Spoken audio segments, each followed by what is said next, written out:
Je suis présenté ici comme un ancien grand maître du Grand Orient de France, mais au-delà de ça, disons que j'ai une vie professionnelle. J'ai eu une vie professionnelle puisque je suis retraité. J'ai été pendant une longue carrière professeur d'histoire. J'ai eu une activité qui a été intense. À cause justement de la franc-maçonnerie, puisque dans la mesure où un grand maître, c'est quelqu'un qui voyage énormément, qui a des contacts un peu partout dans le monde, et de fait, ça donne une activité non seulement intéressante, mais une activité prenante. Comment devient-on franc-maçon? Ça, c'est une question qu'on pose souvent.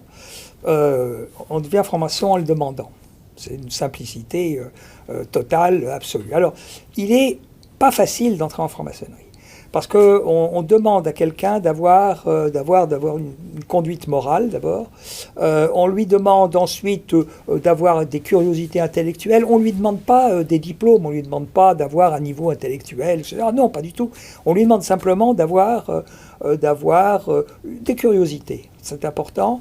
D'avoir une ouverture d'esprit. Et donc une tolérance envers les autres. Ça, c'est quelque chose de tout à fait important. Ensuite, comment est-ce qu'on devient franc-maçon? Soit par cooptation, vous connaissez un franc-maçon qui dit un jour, est-ce que ça t'intéresserait, est-ce que ça vous intéresserait d'entrer en franc-maçonnerie?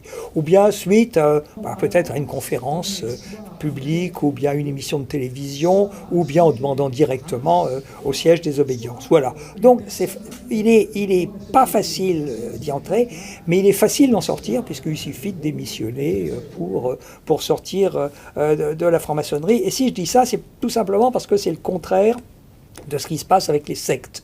Dans les sectes, tout le monde peut entrer, mais après, pour en sortir, ça, c'est une autre paire de manches. Alors si je dis ça aussi, c'est parce qu'on a très souvent confondu la franc-maçonnerie et les sectes.